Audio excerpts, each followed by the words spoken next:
អ្វីដែលព្រះអាចធ្វើបានពីសេចក្តីស្លាប់ដ៏អាក្រក់បែបនេះទ្រង់បានសង្គ្រោះយើងហើយនឹងសង្គ្រោះយើងនៅក្នុងទ្រង់យើងបានដាក់ក្តីសង្ឃឹមរបស់យើងថាទ្រង់នឹងសង្គ្រោះយើងម្ដងទៀតកូរិនថូស 2:10 Shalom មិត្តភក្តិជាទីស្រឡាញ់របស់ព្រះម្ចាស់យេស៊ូវគ្រីស្ទ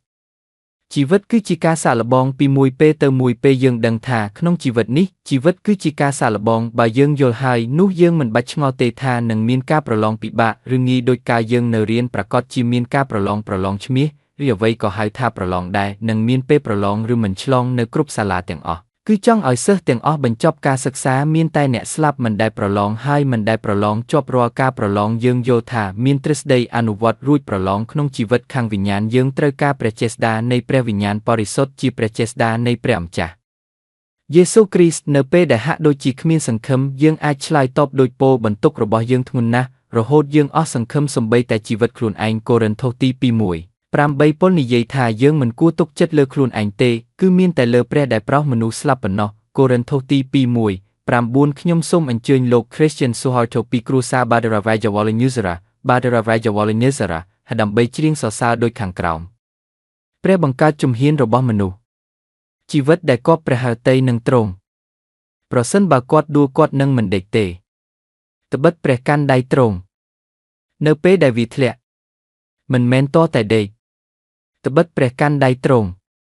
ប្រសិនបើថ្ងៃនេះព្រះបានអនុញ្ញាតឲ្យយើងស្ថិតក្នុងស្ថានភាពដ៏អស់សង្ឃឹមសូមឲ្យយើងពិចារណាអំពីអ្វីទាំងអស់ដែលព្រះដ៏មានមហិទ្ធិឫទ្ធិបានធ្វើហើយនៅតែអាចធ្វើបានដោយបន្តទុកចិត្តព្រះក្នុងការលំបាករបស់យើងដឹងថាទ្រង់អាចធ្វើអ្វីក្នុងជីវិតរបស់យើងទោះបីជាយើងអាចបរាជ័យក្នុងការសាកល្បងក៏ដោយចូលយើងជឿថាព្រះមិនដែលបរាជ័យទ្រង់អាចធ្វើឲ្យយើងជោគជ័យដូចយូសែបដែលជីវិតរបស់គាត់ពោពេញដោយបន្លានិងអញ្ចាញនៃបរាជ័យក្នុងជីវិតនេះនៅកណ្ដាលនៃការដួលរលំរបស់យូសែបភ្នែករបស់គាត់ភ្នែកខាងវិញ្ញាណរបស់គាត់នៅតែផ្ដោតលើ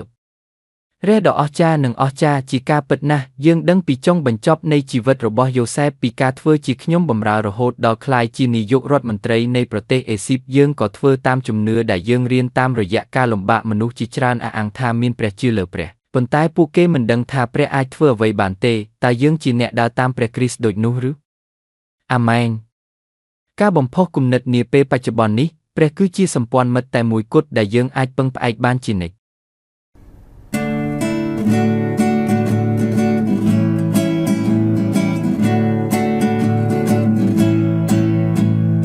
Tuhan menetapkan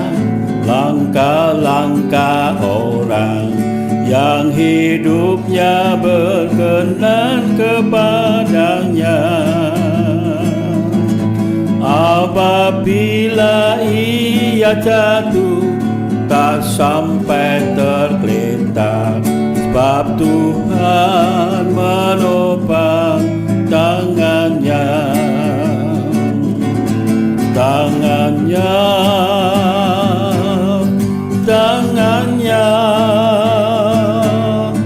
Sebab Tuhan menopang tangannya. Apabila ia jatuh tak sampai tergeletak, sebab Tuhan menopang tangannya.